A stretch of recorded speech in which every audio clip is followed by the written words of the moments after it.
Russian President Vladimir Putin has formally begun serving his fifth term in office. He was sworn in earlier today after being reelected in March. However, some Western governments are calling his reelection unfair and undemocratic. For more, let's bring in Scott Radnitz. He's a professor with the Jackson School of International Studies at the University of Washington, where he specializes in Russian and Eurasian studies. Scott, thank you so much for joining us today.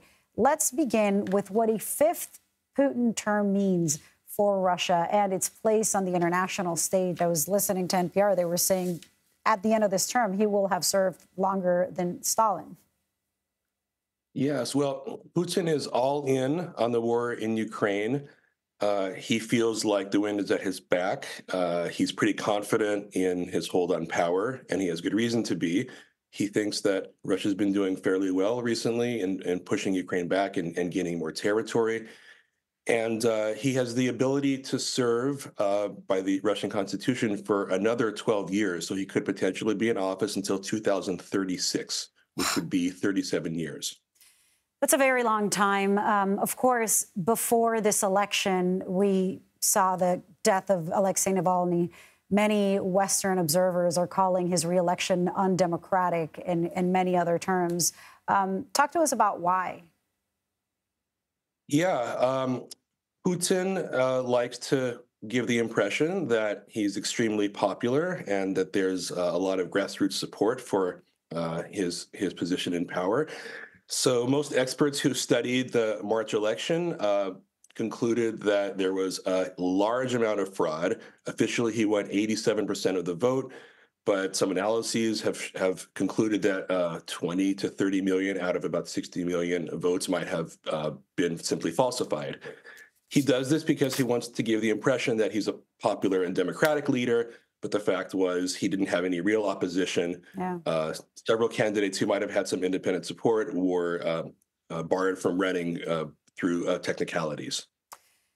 That is, I guess, a blueprint for how to remain in power forever and ever.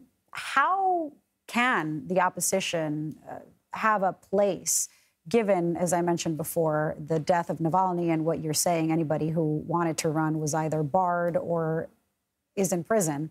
Where do you see any force or gathering for the opposition to build themselves strong in the future of Russia? Unfortunately, the situation for the opposition is bleak. The opposition that there was is either in exile, in prison, or dead. Navalny's team is in exile in a few countries, including Lithuania. They can still advocate against Putin and put out messages on social media. But essentially within the country, there's no organized opposition. Putin has had many years to keep his adversaries off guard and has consolidated power so effectively that it's hard to do anything within Russia itself. If there is a future beyond Putin, it lies outside the country.